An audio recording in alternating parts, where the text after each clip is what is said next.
Mahabharat is equals to वस्त्रहरण असं आपल्याला सांगितलं होतं. तिमांडी दाखवणं, कर्णानं अत्यंत कटू वचन बोलणं, दुःशासनानं खेच, हेच वस्त्रहरण आहे ना. हाच इन्सल्ट आहे. याच्यापेक्षा आणखी कृष्णानं साड्या पुरवलेला ह्याला काही पुरावा नाही. हे जर लोकांना कळलं ना तर कृष्ण कोण आहे हे कळेल. लोक कदाचित ऑफेंड होतील माझ्यावर, पण मला भीम हा फार क्यूट वाटतोय. मी आविर्भावानं सांगत नाही की आता चला आज ना भीमाला जरा चांगल्या लाईट मध्ये ठेवी. भीमाला बोलला तर मला इथे हे येतात शारे येतात. अफाट आमोचे सैन्य भीष्माने रक्षिले असे, मोजके पांडवांचे हे भीमाने रक्षिले असे. दुर्योधनाच्या मनामध्येही कन्फ्युजन नाहीये की त्या बाजूचा सेनापती कोण. महाभारतामध्ये भीमानं धनुर्युद्धामध्ये कर्णाचा 17 वेळा पराभव केला. त्यांनी म्हटलंय की कृष्ण हा पुरुषोत्तम आणि भीम हा नरोत्तम. द्रौपदीचा फेवरेट कोण होता? ती म्हणते की भीमा, पुढील जन्मी तू मोठा भाऊ म्हणून जन्म घे, त्रास सहन करावा लागणार नाही मला. आता तू त्याला क्यूट म्हणालीस, आणखी काय म्हणालीस, बलवान म्हणालीस, राईट, जंटलमन म्हणालीस. हे सगळं खरं आहे त्याच्या बाबतीमध्ये. आणखी काय काय खरं आहे सांगतो. तो अत्यंत बऱ्याच लोकांना कदाचित मी सांगितल्यावर ते म्हणजे काय सांगतो, पण त्यांनी महाभारत वाचावं. कृष्णाची जी कृष्ण नीती आपण म्हणतो ती भीम अँटिसिपेट करतो 6-6 महिने 1-1 वर्ष आधी. तर मला भीमच खूप अंडररेटेड वाटायला लागले. Hello sir. नमस्कार. Welcome to boys talk. माझ्या सेगमेंटचं नाव बॉईज टॉक आहे आणि आजचा आपला विषय आहे महाभारतातले पुरुष. आणि ह्या विषय घेतानाच मला एवढं इंटरेस्टिंग वाटतं आहे, कारण लहानपणापासून आजी एकतर भगवद्गीतातली अख्खी पाठ आहे, ती लहान मुलांना शिकवते, म्हणजे आत्तापर्यंत शिकवत होती, आता म्हातारी झाली. पण त्यामुळे तिच्या तोंडून कायमच महाभारताविषयी, श्रीकृष्णाविषयी, भगवद्गीतेविषयी खूप ऐकलं आहे. रिस्टोर किती झालं माहीत नाही, पण ते कुठेतरी आपल्या सबकॉन्शियसमध्ये असतं आणि ते येत असतं. आणि ते अर्थात गोष्टीच्या स्वरूपात जास्त करून पुढे आलं आहे. पण आज त्याबद्दल चर्चा करताना आणि अशा सेगमेंटमध्ये जिथे आपल्याला पुरुषाला उलगडता येतं आहे, तर अशा सेगमेंटमध्ये महाभारताविषयी चर्चा करताना मला खूप मज्जा येणार आहे असं मला वाटतं आहे. मी खूप जास्त एन्थू आहे या बाबतीत. So welcome. आणि आपण सुरुवात करूया. ओव्हरऑल लहानपणापासून, म्हणजे जसं की मी आत्ता म्हटलं की आजीच्या गोष्टींमधून, गोष्टींच्या पुस्तकांमधून किंवा सिरियल, मालिका, पिक्चर, नाटकं ह्याच्यामधून महाभारत आम्हाला कळलं आहे. तुमची महाभारताची सुरुवात किंवा महाभारत तुमच्यापर्यंत पहिल्यांदा कधी पोहोचलं होतं? म्हणजे आता आपण कीर्तनामधनं वगैरे ऐकतो ते तर आहेच, किंवा प्रवचनामध्ये. पण माझ्याकरता म्हणजे मला माझा स्वतःचं इनिशिएटिव्हमुळे कळलं असं जर असेल ना, तर अमर चित्रकथा. आणि अमर चित्रकथेमध्ये सुद्धा अभिमन्यूची कथा. ओके. म्हणजे ती लहानपणी ती इतकी कोरली गेली, म्हणजे ते मला वाटतं अमर चित्रकथा मराठीतलं असणार, बरोबर झालं. आणि म्हणजे अगदी मजेशीर, म्हणजे असं सांगतो की ते दाखवताना, तू अमर चित्रकथा वाचलीस ना? नाही वाचलेली. ओके. म्हणजे आता त्यांचं मला वाटतं 200-300 पुस्तकांचा सेट आहे, छोट्या मोठ्या. ओके. म्हणजे मी माझ्या मुलांकरता मी ते जेव्हा 4-5 वर्षाची झाली, म्हणजे माझ्या मुलीनं 5 वर्षाची झाली, त्याची 200 छोटी छोटी होती, 232 सगळी वाचून झाली होती. पण ते मला इतकं फॅसिनेटिंग झालं होतं माझ्या लहानपणी, कुठून तरी ते मिळालेलं. नाही, त्याच्यात असं सांगतो चित्र असतात आणि डायलॉग असतात. तर ते दाखवताना रथावर बसलाय अभिमन्यू, तर ते कसं असं रथाचं ते रथ दिसला पाहिजे करतात ना. मी लहानपणी काय करायचो, आपली जी पावसाळ्यामध्ये छत्री असते ना, त्या छत्रीला असे ते कॉर्नर असतात ना, म्हणून मी असं म्हणजे पायामध्ये असं धरलं की ते असं दिसायचं की असं ते 2 आहेत आणि मी अभिमन्यू आहे आणि मग तिरकमटा घेऊन वगैरे असं. म्हणजे ते जे कॅरेक्टर आहे ते त्यावेळी खूप असं भावलेलं कॅरेक्टर म्हणूया, थोडा तो तरुण असतो त्याच्यातला असं म्हणून. आणि मग काळाच्या ओघामध्ये जर म्हणशील तर कृष्ण आपण थोडा बाजूला ठेवूया, कारण कृष्ण हा एक वेगळ्या अर्थानं त्याच्यामध्ये आहे. आणि त्याच्यात नंतरचं भावलेलं किंवा आत्ता सतत भावत असलेलं, जेवढा मी त्याचा अभ्यास जास्त करतो, ते भावत असलेलं कॅरेक्टर म्हणजे भीम. पूर्वीपासनं एक मनामध्ये जेव्हा आपण महाभारत ऐकतो तेव्हा पांडव म्हणजे चांगले आणि कौरव म्हणजे वाईट, हे एक साधारण समीकरण असंच डोक्यात बसलेलं आहे. पण हल्ली ते एक असतं ना की प्रत्येकच गोष्ट तुम्ही ब्लॅक अँड व्हाईटमध्ये नाही बघू शकत. There is always grey into it, म्हणजे ग्रे शेड असतेच कुठच्याही कॅरेक्टरला. तर मलाही समजून घ्यायचं आहे की पांडवांची ग्रे शेड म्हणजे त्यांच्या काही चुका झाल्या आणि कौरवांच्या बाबतीत काय बरोबर होतं, हे अँगल्स समजून घ्यायचं. छान प्रश्न. आता आपण म्हणतो की हे पूर्वी ब्लॅक अँड व्हाईट होतं आणि आता आपण ते सगळंच ग्रे शेडनं बघतोय आणि मे बी मोर रिअलिस्टिक असं आपण म्हणू. ठीक आहे, आपण आता जास्त रिअलिस्टिक झालो असतो. मी अगदीच जर भक्तीचा भाव घेतला तर मग पांडवामध्ये कुणाला काही वाईट दिसतच नाही वगैरे असं होऊन जातं. कृष्णामध्ये काहीच मान्य करायला तयार नाही. पण महाभारताला काय म्हणायचंय असं जर आपण बघायला गेलो ना तर ते काय 50 आणि 75 ते वेगळ्या अर्थ नाही 75 शेड्स ऑफ ग्रे. पण नाही मी मुद्दाम सांगतोय की सगळे जे कॅरेक्टर्स आहेत ना ते असं कोणी ब्लॅक अँड व्हाईट नाहीच आहे. म्हणजे व्यासांच्या दृष्टीनंच कोणी नाही आहे. इनफॅक्ट महाभारताचंच आपल्याला समजा असं काय म्हणूया एक समरी करायची झाली ना तर त्याचं असंच आहे की कोणीही माणूस पूर्ण शुद्ध नाही, कोणीही पूर्ण अशुद्ध नाही, कोणीही पूर्ण पापी नाही, कोणीही पूर्ण पुण्यवान नाही. हा जो आपला एक जर्नी आहे त्याच्यामध्ये आपण ते चाललोय. पण असं करत असताना म्हणजे अगदीच परफेक्शन म्हणजे तो परमात्मा. बरोबर. तो जेव्हा म्हणजे निर्गुण जेव्हा सगुण येतो तर सगुण आल्यानंतर तुम्हाला गुणाबरोबर दोषही येतात. बरोबर. मग ते गिवन आहे. फक्त आपण काय करू शकतो त्याचं पारडं किती वर खाली हे बघू शकतो. आता त्या कॉन्टेक्स्टमध्ये आपण कौरव आणि पांडव तो विचारच म्हणून सांगतो की कौरव म्हणजे ते राज्यकर्ते म्हणून चांगले होते का, तर हे आत्ताच्या काळात फार महत्त्वाचं आहे. म्हणजे जगभर असं म्हणतोय की दुर्योधन हा राजा म्हणून छान होता, उत्तम होता. आणि उगाच काहीतरी म्हणजे वाईट दुर्योधनला चांगलं घ्यायचं मी म्हणत नाही, कोणीही वाचून ते बघावं. दुर्योधन तो स्वतः म्हणतोच, पण तर दुर्योधन काय स्वतःबद्दल म्हणेलच, पण तो म्हणतो ना मी उत्तम प्रकारे राज्य केलं, कुणावरही अन्याय केला नाही, दान धर्म केला, सगळी सुख उपभोगली, असं दुर्योधन म्हणतोय. दुर्योधनाचा प्रॉब्लेम कुठे येतो, पांडवांशी संबंध आला की प्रॉब्लेम येतो. आता ते काही फार वेगळं नाही. आत्ताच आपण बघितलं बरेच आपले लोक असतात आपल्या आसपासची, सगळे छान असतात, आपल्याबरोबर वागतात, पण कदाचित त्यांच्या समजा कुटुंबामध्ये भेद असेल, म्हणजे भाऊबंदकी आपण म्हणतो तसं, मग तिथे आलं की ते अगदी या घरातले त्या घराशी बोलत नाही असं होतं. पण जगभर त्या दोन्ही इंडिपेंडेंट फॅमिलींचे संबंध चांगले असतात. थोडंसं तसं आहे. बरोबर. आता खरोखर जर ऑब्जेक्टिव्हली गुड अँड बॅड करायला गेलं तर दुर्योधन हा नक्की अन्याय करतोय. त्या अन्यायाचं मूळ त्याच्यातलं इन्व्हियसनेस आहे. त्याला तो स्वतः शूर आहे, पण तरी सुद्धा पांडवांकडे बघून त्याला हे म्हणजे जाणीव आहे की यांच्या आसपास पण मी येऊ शकत नाही. म्हणजे तो कमी असं नाही म्हणत आहे, पण पांडव खरोखरच म्हणजे अमेझिंग आहेत. म्हणजे भीम अर्जुन हे कॉम्बो आणि उरलेले 3 जरी तुम्ही घेतले ते अमेझिंग आहेत. त्यामुळे त्याला एक कॉम्प्लेक्स आहे, त्यामुळे त्याला ते शेअर करायचं नाहीये. तो म्हणतो की शेअर आता शक्य नाहीये आणि त्यामुळे बाय हुक ऑर क्रूक तो त्यांच्याकडून घ्यायला तयार आहे. म्हणजे त्याने ती लहानपणापासून त्याने ते केलेलं आहे. बरोबर. सो हा फरक आहे. आणि पांडवांकडे तुम्ही जर बघायला गेला तर बाकीचे पांडव तर जस्ट आहेत, मी म्हणेन बाकीचे म्हणजे युधिष्ठिरला बाजूला करून, आणि युधिष्ठिर माझ्या दृष्टीनं ओव्हर जस्ट आहे.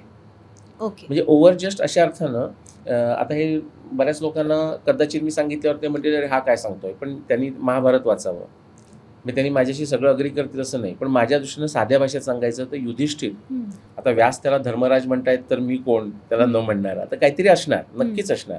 आणि त्याच्यामध्ये भरपूर काय म्हणूया पेशन्स आहे, तो अपमान तसा सहन करतो. पण 5 पांडवांपैकी माझ्या मते सगळ्यात जास्त चुका केल्या असतील तर ते युधिष्ठिरानं केलेल्या आहेत. आणि पूर्ण महाभारतामध्ये रड्या असं जर कॅरेक्टर असेल तर ते युधिष्ठिर आहे माझ्या दृष्टीने.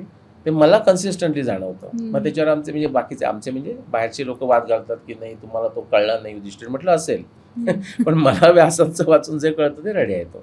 अच्छा, उदाहरणात काही सांगू शकाल? म्हणजे आपण घेऊ उदाहरण असं घेऊ, एकतर कसं बऱ्याच वेळा तो चुकीचे म्हणजे म्हटलं ना की चुका जास्त पांडवामध्ये कोणी केल्या असतील तर ते त्यानेच केलेले आहे. तसं प्रत्येकाच्या स्वभावामुळे काही असू शकतं की आता द्यूत खेळला, आता त्याच्यामध्ये आर्ग्युमेंटमध्ये आपण सांगतो की द्यूत राजाला जर आव्हान केलं तर खेळावंच लागतं. बरोबर, ठीक आहे ना. पण जर हे तू राजा आहेस आणि तुला कधीही द्यूताला बोलावलं जाऊ शकतं, मग तुझं कोणतरी तू एक्सपर्टीज निर्माण कर किंवा एक आणखी ठेव. आता कौरवांच्या बाजूने शकुनी खेळत होता ना, म्हणजे दुर्योधन खेळणं गरजेचं नव्हतं. बरोबर, मग तुझ्या बाजूने का तयारी नाही? कोणीतरी एक्सपर्टच आलं पाहिजे होतं. हा, किंवा मदत तरी घे ना, माहिती काय जो रूल असतील त्या वेळेचे वगैरे, असं केलेलं नाही. 2दा द्यूत खेळायला माहितीये ना? 2दा? हो. बऱ्याच लोकांना ते नाही माहिती. हा ना, म्हणजे कसं आहे पहिल्यांदा द्यूत खेळल्यानंतर सगळे ते हरले. द्रौपदी वस्त्रहरणाचा जो प्रसंग आहे ते प्रत्यक्षात वस्त्रहरण आपण ज्या पद्धतीनं समजतो तसं झालेलंच नाहीये. तो एक वेगळा मुद्दा, तो घेऊ आपण. तो आपण घेऊ. पण ते झाल्यानंतर ती जेव्हा म्हणजे धृतराष्ट्र तिला म्हणतो की वरदान मागून घे ना, त्याच्यामध्ये ती पांडवांना मुक्त कर म्हणते, सगळ्यांना मुक्त कर, मग ती म्हणते एवढं पुरे आहे. पण धृतराष्ट्र म्हणतो नाही नाही, कारण तो राज्यसभेत इन्सल्ट झालेला आहे ना, त्याला सुद्धा गिल्ट झाले आता. धृतराष्ट्र तसंच आहे, म्हणजे ups and downs, roller coaster आहे. तर तो म्हणतो नाही आणखी काहीतरी माग, मग त्याच्यामध्ये ते मागते का नाही फरक पडत नाही, तो देतो की हे राज्य परत घे, म्हणजे दिलेलं इंद्रप्रस्थाचं राज्य परत, ते परत जातात. म्हणजे आता चला आता आणि तुम्ही जा, हा सगळा शोक नको. ते गेल्यानंतर परत दुर्योधन, हे महाभारत आहे, हे मूळ महाभारत आहे. येस येस, ते जातो. मग सेकंड जेव्हा ते होतंय ना, सेकंड टाइम जेव्हा तो परत द्यूतात हरतो, तेव्हाची कंडिशन अशी आहे की ते जर हरले, पहिल्या वेळची ती कंडिशनच नाहीये ना, नुसतं ते खेळतायत. दुसऱ्या वेळच्या द्यूत होण्यापूर्वीची कंडिशन आहे की जर तसं तुम्ही हरलात तर तुम्ही 12 वर्ष वनवास आणि 1 वर्षाचा अज्ञातवास. ओ माय गॉड, म्हणजे हे उगीच ओढवून आणलेलं आहे. त्याच्या पुढे जाऊन 12 वर्ष झाल्यानंतर 13व्या वर्षी तो विराटाच्याकडे, तो काय त्याचा रोल आता मला नाव येत नाही, विराटाचा त्याच्याबरोबर कंपनी देणारा असं त्याचा रोल आहे ना, तर तिथे सुद्धा तो द्यूत खेळतोय विराटाबरोबर. म्हणजे इन अ वे त्याला ते म्हणजे ॲज इफ ॲडिक्शन व्यसनच लागलेलं आहे, ॲज इफ ॲडिक्शन असावं. इनफॅक्ट कीचक द्रौपदीचा पाठलाग करतो आणि ती तिथे येते आणि ते अज्ञातवासात आहेत ना, जे सैरंद्री वगैरे बरीच नाव आहेत. तर ते राजा विराट आणि युधिष्ठिर खेळत आहेत, तर ती तिथे येऊन सांगायचा प्रयत्न करते की आय एम इन ट्रबल. तर त्याचा जो डायलॉग आहे म्हणजे युधिष्ठिरचा, तो म्हणतो की आता सैरंद्री काय, आता आमचं इथे सिरियस गेम चाललाय, डील विथ युअर प्रॉब्लेम्स. आणि मग सगळीकडे मी प्रत्येक वेळी आता युद्ध हरल्या म्हणजे जिंकल्यानंतर, आता केलं ना त्यांनी, अन्याय केला होता, तुम्ही युद्ध केलं, जिंकलात, असं ते झाल्यानंतर आता तो एन्जॉय कर, हे सगळेच सांगतात त्याला, कृष्णापासून भीमापासून इवन धृतराष्ट्र एका वेळी सांगतो की आता झालं ते झालं असं कर. पण तो प्रत्येक वेळी की नाही नाही माझ्या हातून खूप अपराध झाला आणि आता मला हे राज्य नको असं. म्हणजे ते मिळेपर्यंत त्याच्यासाठी एवढ्या वेळा हे करून ठेवलं आणि त्याच्यानंतर ते मिळाल्यावर तेही उपभोगता आलं नाही असं. किंवा आणि त्याच्यामुळे म्हणजे युधिष्ठिरामुळे इतर त्याच्या बरोबरच्या लोकांना प्रचंड त्रास सहन करावा लागला. म्हणजे आता आपल्या मागच्या 100 वर्षाचं उदाहरण म्हणजे आपले महात्मा मोहनदास करमचंद गांधी. ते वैयक्तिक कदाचित युधिष्ठिराला त्रास झाला नसेल, कारण तसं महात्मा गांधींना झाला नसेल, पण त्यांच्याकडे पॉवर होती. म्हणजे महात्मा गांधीचा देश फॉलो करत होता आणि त्यांच्या चुकीच्या निर्णयामुळे देशाला सफर करावं लागलं. तसं युधिष्ठिरामुळे पांडवांना सफर करावं लागलं, द्रौपदीला सफर करावं लागलं, अशी परिस्थिती आहे. बरोबर. म्हणजे आता हे बघताना म्हणजे लहानपणी तर वाटायचं कौरव वाईट आहेत आणि पांडव चांगले आहेत, जसं की मी म्हटलं की त्याच्यात ऑलवेज ग्रे शेड्स असणार आहेत. आणि आता मला जसं आपण मोठं होतो तसं लक्षात यायला लागतं ना की द्यूत खेळताना डावावर एखाद्या स्त्रीला आपण कसे काय लावू शकतो हा प्रश्न आता पडायला लागलाय. तर ती एक मोठी चूक आपण म्हणू शकतो का? म्हणजे हे नाही, ती चूक आहे एक्झॅक्टली, पण तो आता प्रश्न पडलेला नाही, हा द्रौपदीने विचारलाय ना प्रश्न. राईट. म्हणजे वस्त्रहरण होण्यापूर्वी द्रौपदीचा हाच तर प्रश्न आहे ना की तिला ती हरल्यानंतर आपला दुर्योधन, कर्णही म्हणतो, दुर्योधन म्हणतो दुःशासनाला जाऊन की तिला आता घेऊन ये, ती हरलेली आहे, आता ती दासी आहे वगैरे असं. आता त्याआधी कुणाला पाठवतात, एका माणसाला पाठवतात, प्रतिविंध्य नाही, त्याचं मी नाव विसरतोय, फॉरगिव्ह इट. एका माणसाला पाठवतात की बाबा तिला घेऊन ये. तर ती म्हणजे द्रौपदी त्या माणसाला हाच प्रश्न विचारते की दरबारात जाऊन प्रश्न विचारतो मला घेऊन जाण्यापूर्वी की मी हरण्यापूर्वी, म्हणजे मला डावावर लावण्यापूर्वी युधिष्ठिर हरला होता का स्वतःला, म्हणजे स्वतः हॅड ही लॉस्ट हिमसेल्फ, त्याने स्वतःला डावावर लावलं होतं ना, एक भावाला लावलं होतं, राज्य, संपत्ती, धन. तर म्हणजे मला ते डावाला लावण्यापूर्वी तो हरला होता का, आणि जर तो आधी हरला असेल तर तो मला डावावर कसं लावू शकतो. म्हणजे तो स्लेव्ह आहे, तो स्लेव्ह कसं एखाद्या राणीला करू शकतो. मग तो परत येतो, तो म्हणतो असा प्रश्न ती विचारते, ते म्हणे जाऊ दे दुःशासना, हा घाबरलाय, तूच जाऊन तिला घेऊन ये. तो घेऊन येतो. ते आल्यानंतर द्रौपदी सुद्धा म्हणजे रजस्वला आणि एकवस्त्र अशी आलेली आहे, ती सुद्धा सगळ्यांना विचारते मला तुम्ही इथे सभेत मोठे मोठे लोक आहात, मला सांगा, हाच प्रश्न ती विचारते. म्हणजे आत्ता जो तुला प्रश्न तू म्हणतेस ना की असा प्रश्न पडतो की असं स्त्रीला लावणं बरोबर आहे का, एक्झॅक्टली तोच प्रश्न ती विचारते. आणि कुणाला त्याचं नीट उत्तर देता येत नाही आहे. तिच्या बाजूनं म्हणजे भीष्माचार्यांकडे बघते, भीष्माचार्य म्हणते की त्यांचाही अभ्यास चांगला आहे, पण ते कसं आहे आपण म्हणतो ना लिगलीज, ते लिगलीज स्पीक सारखं ते म्हणतायत की ते म्हणतायत बघ की पतीचा हा अधिकार असतो, तो कधी काही म्हणजे असं करू शकतो, कारण तसं होतं. आता आपण पतीचा अधिकार म्हटलं की आत्ताच्या जमान्यामध्ये अरे बापरे असं कसं, पण तिथे आणखी सुद्धा अधिकार होते. मी सांगतो की मोठा भाऊ, आता मी छोटा भाऊ आहे आमच्या फॅमिलीत, तर मलाही त्याचा राग येऊ शकतो ना. मोठा भाऊ म्हणेल तर ऐकायचं. सो भीष्माचे सगळ्यांनाच विचारते, द्रौपदी सगळ्यांनाच विचारते, आणि भीष्माचार्यांकडे सुद्धा विशिष्ट विचारते, कारण ते पितामह आहेत फॅमिलीचे. तर ते म्हणतात की धर्माचं स्वरूप हे सूक्ष्म असतं, मलाही त्याचं नीट सांगता येणार नाही, पण आधी ते सांगताना असं म्हणतात ना की म्हणजे त्यांच्या मनात अशामुळे आहे की हे जरी चुकीचं वाटत असलं तरी पती करू शकतो. त्याच्या कॉन्टेक्स्टमध्ये मी सांगत होतो की लगेच असं स्त्रीला वाटेल की अरे हे बरोबर नाही, म्हणजे बरोबर नाही वाटू शकतं, पण त्यावेळेसचे जे नियम असतात ना, ते नियम इतके अधोरेखित असतात ना, मी आपल्याला पटकन ते कळत नाही. आता सुद्धा आपल्याकडे नियम आहेत, ते आपल्याला पटकन लक्षात येत नाही. आता पण पॉलिटिशियन आल्यानंतर म्हणजे पॉलिटिशियनचं क्वालिफिकेशन असं नसं सगळे उभे राहतात आहे ना, क्वालिफिकेशन पण राहतात असं नाही, पण आत्ताचा तो नियम आहे. तसं तेव्हाच्या याच्यामध्ये मोठा भाऊ जे करेल फॅमिलीमध्ये तर ते मानलं जायचं. म्हणजे भीम अर्जुन हे जरी युधिष्ठिराचं अजिबात पटलं नाही तरी तो म्हणेल तसंच करायचं. कॉर्पोरेशन्समध्ये CEO किंवा एखाद्या आपला म्हणजे मॅनेजर हेड आपण इनपुट देतो, पण नंतर एक्झिक्युटिव्ह डिसिजन बनवायच्या वेळी तो जे म्हणतो, ती जे काय म्हणते ते आपण पटलं नाही तरी मान्य करतो ना, तसं होतं. तर त्या पद्धतीने ते विचारलं गेलेलं आहे. आणि मग ते सगळं म्हणजे पहिल्यांदा तिला ते देण्यात आलं परत, म्हणजे तिच्या काय म्हणूया पॉवरमुळे असं पण म्हणूया. दुसऱ्या वेळी परत ते गेले, आणि यावेळी नवीन त्यांनी पण ठेवला ना, म्हणजे कुणाला डावावर लावलं नाही. जर झालं तर तुमचं राज्य हे गेलं आणि तुम्हाला 12 वर्ष वनवास, 1 वर्ष अज्ञातवास. वस्त्रहरण हा मुद्दा कुठून आला? वस्त्रहरण हा मुद्दा आता हेच आपण कंटिन्युएशन करू. तिला दरबारात आणल्यानंतर ते आधी प्रश्न वगैरे विचारते. विकर्ण तोच प्रश्न विचारतो. ती शांत, म्हणजे ती विचारल्यानंतर शांत राहते, कोणी काही बोलत नाही, मानाखाली घालतात. विकर्ण विचारतो, अरे द्रौपदीनं प्रश्न विचारलाय, कोणीतरी उत्तर द्या. आता हे सिक्वेन्स आहे का, फार इंटरेस्टिंग आहे. त्यानंतर कोणी उत्तर देत नाही, तर म्हणजे कर्णानं ते सगळ्यांना चिथवलेलं आहे, आणि दुर्योधन म्हणतो, ते मांडी दाखवतो दुर्योधन वगैरे, जे ऐकलं असशील तू. नाही तुम्ही सांगा, कारण इव्हन विकर्णचं पण हे सांगूया की कौरवांमधला एक असा फक्त तिकडचा माणूस म्हणायचा आपण त्याला, बरोबर, व्यक्ती जो सगळ्यांच्या विरोधात जाऊन तो एकमेव त्यांनी स्टँड घेतला होता. आणि मला खूप महत्वाची गोष्ट वाटते, आणि सो अंडररेटेड. त्यामुळे म्हणजे तो कौरवांमधला 100 कौरवांपैकी एक होता, आणि मला वाटतं तो दासीचा मुलगा होता. नाही, तो नाही दासीचा असलं तर माझ्या लक्षात नाही, मी कन्फ्युज करत असेल. बरोबर, पण तो 100 मधला एक आहे कदाचित. पण तो म्हणजे व्हेरी गुड कॅरेक्टर. त्याच्याच वेगळ्या ह्याच्यामध्ये आपला कर्ण हा कुंतीचा मुलगा आहे, पण त्याचा बिहेवियर फारच म्हणजे ऑब्नॉक्शियस आहे त्याचा बिहेवियर. म्हणजे ऍक्च्युली दुर्योधनाला, दुःशासनाला उत्तेजित करणारा कर्णच आहे. म्हणजे कर्णच तिला सांगतो की आता तू दासी झालेली आहेस, आता तू कुणाबरोबरही राहू शकतेस, म्हणजे सिलेक्ट कर कुणावर राहायची, किंवा आता कामं करायला लाग, अशा अर्थानं. आणि जेव्हा ते म्हणजे ती जेव्हा हे मागते, म्हणजे तिचा अधिकार मागते, तर म्हणजे तुझे कसले अधिकार, म्हणजे तू कुणाबरोबरही जाऊ शकतेस, दासीचं बिहेवियर अशा अर्थानं म्हटलेलं आहे. म्हणजे अगदी प्रॉस्टिट्यूट अशा अर्थानं सारखं म्हटलेलं आहे. म्हणजे दासीमध्ये सुद्धा फरक आहे अशा अर्थानं.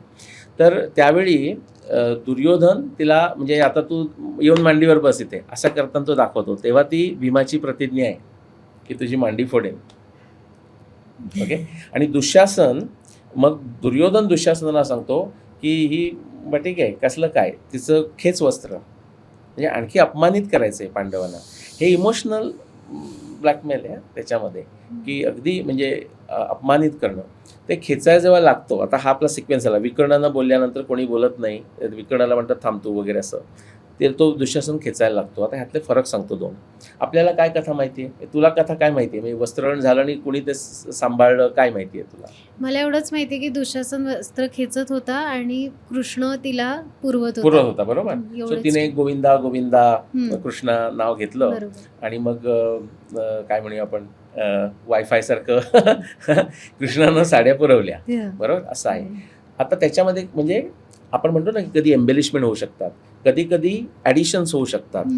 आता लोक म्हणतील हेच तुम्हाला पटत नाही म्हणून ॲडिशन आहे का? No no no. मी तुम्हाला सांगतो की महाभारतामध्ये असं वाक्य आहे का की साड्या आल्या, तर वाक्य असं आहे.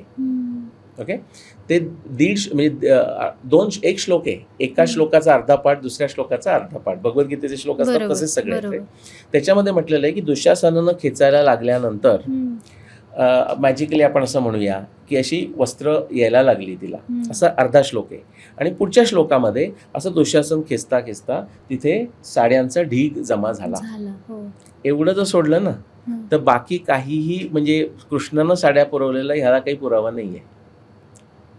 आता तर थोडंसं हे करून सांगतो, त्यात सुद्धा थोडंसं मजेशीर कन्फ्युजन आहे, पण आता ते स्टोरी टेलिंगमध्ये बदल होऊ शकतात तसं होतं. एका ठिकाणी म्हटलंय तिने जे वस्त्र घातलेलं होतं, शुभ्र वस्त्र असं आपण म्हणूया, तर त्याच रंगाची अनेक वस्त्र तिथे पुरवली गेली. फॅशन मेंटेन झाली पाहिजे असं मजेनं म्हणतोय मी मजेनं म्हणतोय सारख्या. तर ते झालं. दुसऱ्या एका ठिकाणी म्हटलेलं आहे अनेक वेगवेगळ्या रंगाच्या साड्या जमा झाल्या. म्हणजे ह्याच्यामध्ये स्वतः भेद आहे, पण ठीक आहे, तो एम्बेलिशमेंट मध्ये होऊ शकतो. आता प्रॉब्लेम काय सांगतो, आता आपण ती स्टोरी पुढे घेऊ. म्हणजे थांबलं कसं, साड्या येत गेल्या आणि मग शेवटी असं आपल्याला सांगितलं जातं की दुःशासन ओढून ओढून ते साड्याहून ते ओढून थकला आणि मग खाली बसला. असं ऐकलंयस तू? तर असं एक सांगितलं जातं आणि असं म्हटलेलं आहे. आता दुःशासन हा शूर योद्धा होता, तो साड्या खेचून खेचून थकणारा माणूस नाही. मग तो का थकला, म्हणजे का बसला असेल? तर तिथे आपण आता हे जे डिस्कशन होते तिथे एक दुसरं काय चाललंय ते आपण बघूया. जेव्हा तो दुःशासन तिच्या वस्त्राला हात लावतो तेव्हा अत्यंत खवळून व्हॉइस टॉक आपण म्हणतोय ना, तर ते भीम उठतो तिथे आणि तो म्हणतो, म्हणजे रागारागानं ती दुसरी जी भीमाची प्रतिज्ञा आहे तर तिथे म्हणतो की ज्या हातानं तू तिच्या वस्त्राला हात लावलायस ते तुझे मी हात उखडून काढीन, तोडून टाकीन, नंतर मारेन आणि तुझ्या रक्त प्राशन करीन. ही त्याची दुःशासनाची प्रतिज्ञा आहे. ती तो इतक्या उभा राहून रागाने करून तो म्हणतो आणि तो म्हणतो की इथेच मी यांना मारून टाकेन. तर युधिष्ठिर त्याला आज्ञा देत नाही. तो म्हणतो आत्ता मला सांग, मी यांना इथे मारून टाकतो. आणि तो इतक्या रागाने जेव्हा बोलतो तर जर मला तू विचारशील तर ते भीमाची पॉवर ही सगळ्यांना माहिती आहे, मोस्ट पॉवरफुल. तर त्या भीतीनं दुःशासन खाली बसतो, साड्यानं थकून तो बसलेला नाहीये. आता हे ह्याचं तर आणखी प्रूफ काय, प्रूफ तर खूप आहेत पुढची, ते मी सांगतो, पण अगदी तिथलंच प्रूफ सांगतो. आता जर प्रचंड एक वस्त्र ती आलेली आहे, रजस्वला एक वस्त्र, पांढरी साडी असं पण दुर्वा आपल्याला दाखवतात तसं, आणि ते झाली म्हणजे अनेक साड्यांचा ढीग लागला, राईट. आता हे मॅजिक आहे की नाही, म्हणजे आता जर इथे एकदम सडनली अनेक साड्या आहेत आपण कसं काय झालं असं म्हणून तो विषय संपला. दुःशासन खाली बसला. आता तो भीमाला घाबरून बसलाय का थकून बसलाय, आपण दोन्ही पॉसिबिलिटीज कन्सिडर करू. पण त्यानंतर जर पुढे डिस्कशन सुरू होतं ना, सगळीकडे शांतता पसरली, म्हणजे आता हा बसला खाली. पुढचा जो पहिलाच डायलॉग आहे ना, आता तू मी जर आपण तिथे असतो तर आपल्याला ही मॅजिक म्हणजे जादूगारानं काहीतरी केलंय किंवा काहीतरी अरे कसं काय झालं याचं आश्चर्य झालं असतं. या गोष्टीचं प्रचंड साड्यांचा ढीग जमा झाला याचं तिथे कुणालाही आश्चर्य झालेलं नाहीये महाभारताच्या नॅरेशनमध्ये. विकर्णाने जो प्रश्न विचारला होता की द्रौपदीनं उत्तम प्रश्न विचारला, याचं कोणीतरी उत्तर द्या, त्यानंतर हा प्रसंग झाला ओढण्याचा.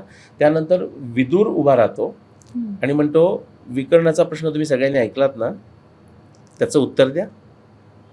म्हणजे मधला हा जो भाग जरी काढून टाकला ना तरी काही फरकच पडत नाही. म्हणजे दुःशासनानं ओढायचा प्रयत्न केला, भीम रागावून उभा राहिला, हात तोडेन म्हणाला, दुःशासन घाबरून खाली बसला आणि आता विकर्ण विचारतोय. हे जास्त सुसंगत आहे. आता ह्याच्या पुढचं सांगतो. आता ह्याला काही पुरावा आहे का, आपण फर्स्ट पर्सन एव्हिडन्स घेऊया. म्हणजे द्रौपदी ही त्यातली एक मेन कॅरेक्टर आहे वस्त्रहरणामध्ये, आणि साड्या पुरवणारा कृष्ण हे दुसरं कॅरेक्टर आहे. त्यानंतर आपण फास्ट फॉरवर्ड करू, ते वनवासामध्ये जातात, हे परत हरतात, ते म्हणजे दुसऱ्या वेळी हरतात. वनवासात गेल्यानंतर कृष्ण त्यांना भेटायला येतो. जेव्हा कृष्ण म्हणजे त्याच वेळी तो अभिमन्यू वगैरे ते अरेंजमेंट करतात आणि अभिमन्यूला तो घेऊन जातो. तर कृष्ण जेव्हा येतो भेटायला जंगला म्हणजे वनामध्ये, तेव्हा द्रौपदी प्रचंड म्हणजे रागावते. आधी म्हणते की अरे हे माझे 5 पती असून काय उपयोग, काही कामाचे नाही, असं त्यांच्याबद्दल ती म्हणते. आणि मग म्हणते, मग कृष्णावर खार खाते आता ती, म्हणजे राईटफुली सो. पण ती म्हणते तू तर माझा सखा, हे तर ठीक आहे, आणि नाहीच केलं ते तर मी म्हणतेच आहे, पण तू माझा सखा, तू असताना माझ्यावर असा प्रसंग काय यावा की मला एकवस्त्र रजस्वला दरबारामध्ये खेचलं जावं, मला दासी म्हटलं जावं, दुर्योधनानं मांडी दाखवली, दुःशासनानं माझ्या साडीला हात लावला, अशी काय यावी, तू असताना असं कसं व्हावं. आता कृष्णानं कमीत कमी एवढं म्हणायला पाहिजे होतं ना की बरोबर आहे द्रौपदी, मी नव्हतो, पण स्पीड पोस्टनं साड्या पाठवल्या त्या साड्या मिळाल्या मात्र की होत्या नाही? की नाही? हो, त्याने तो असं म्हणत म्हटलं. नाही तसं. हो. तो असं म्हणतो की तू ऐक माझं, हा जो प्रसंग झाला तेव्हा म्हणजे मी द्वारकेतच नव्हतो. तो शाल्वाबरोबर युद्ध करायला तिकडे गेलेला होता. ते झाल्यानंतर मी जेव्हा द्वारकेत आलो तेव्हा मला हा प्रसंग कळला आणि मी ताबडतोब तुम्हाला भेटायला आलो. हो. हे सगळं महाभारतामध्ये आहे आणि कोणत्याही महाभारताच्या एडिशनमध्ये म्हणजे परत लोकांना ते संक्षिप्त म्हणजे प्रक्षिप्त वगैरे तसं काही नाही. क्रिटिकल एडिशन घ्या, कोणतीही घ्या आणि क्रिटिकल एडिशन म्हणजे काही वैज्ञानिक वगैरे असं काही नाही आहे. हम्म. फार उत्तम प्रकारे केलेलं एक विशेष पॉईंट ऑफ व्ह्यू अप्रोच वापरून केलेलं ते काम आहे. बरोबर. पण क्रिटिकल एडिशन म्हणजेच बरोबर असे एक सामान्य लोकांची समजूत आहे ती अत्यंत चुकीची आहे. म्हणजे ती माझ्या संशोधनानं मी दाखवलेली आहे बरं. की क्रिटिकल एडिशनमध्ये न घेतलेले श्लोक हे महाभारताच्या काळाकरता परफेक्ट मॅच होतात आणि क्रिटिकल एडिशनमध्ये असलेल्या काही गोष्टी मॅच होत नाहीत. बरोबर. म्हणजे तांदूळ साफ करताना काही खडे काढलेत त्यांनी, पण काही खडे राहिलेले पण आहेत. पण नेमकं मग ही म्हणजे जो प्रसंग पुराव्यानिशी म्हणजे पुरावे बघितले तर कदाचित असा आहे की जो घडलाच नाहीये, मग तोच जास्त प्रचलित का व्हावा? त्याचे ऑलमोस्ट 30पेक्षा जास्त रेफरन्सेस आपल्याला महाभारतातच येतात. बरं. म्हणजे वस्त्रहरण हो. अशा दृष्टीने. कारण महाभारत इज इक्वल्स टू वस्त्रहरण किंवा असं तो almost प्रसंग असं त्याच्यामुळे झालाय. झालं राईट. हा त्याच्यामुळे झालं म्हणजे काय झालं आपण समजून घेऊया. अर्थात कसं आहे, वस्त्रहरण हे तसं तात्कालिक म्हणूया आपण. म्हणजे वर्ल्ड वॉर 1 किंवा 2 होताना त्या फर्डिनांडला मारलं वगैरे ते Right. तात्कालिक म्हणजे Right. कावळा फांदीवर बसायला फांदी मोडायला असं आपण म्हणतो. बरोबर. पण म्हणजे मुळात दुर्योधनाला ते द्यायचंच नाहीये. दुर्योधन म्हणतो पांडवांचा अधिकारच नाही. नाहीये. इथून हो. ते सुरुवात झाली म्हणजे त्याला द्यायचंच नाहीये. बरोबर. फक्त येणं केनं प्रकारेनं ज्याच्यामुळे शक्य होईल त्यामुळे त्याला ते ठेवायचंय. पांडवांची म्हणजे अपमानित करायचे असा तो प्रकार आहे. पण वस्त्रहरणचं म्हणून सांगतो की जी म्हणजे राणी आहे ती इंद्रप्रस्थाची राणी आहे आणि पॉवरफुल किंगडम. ते इंद्रप्रस्थ म्हणजे खांडवनाचं दहन केल्यानंतर इंद्रप्रस्थाचं निर्माण केलं. त्यानंतर युधिष्ठिर हा चक्रवर्ती सम्राट झालेला आहे ना. त्यानं राजस्वी यज्ञ केलेला आहे. सगळ्यांनी त्याचं म्हणजे काय म्हणूया मुख्य हे मान्य केलेलं आहे. बरोबर. अशा राजाची ती राणी आहे. बरोबर. तिला परत एक वस्त्र रजस्वला की जिच्यावर तिच्या परवानगीशिवाय सूर्याचा प्रकाश सुद्धा पडत नाही.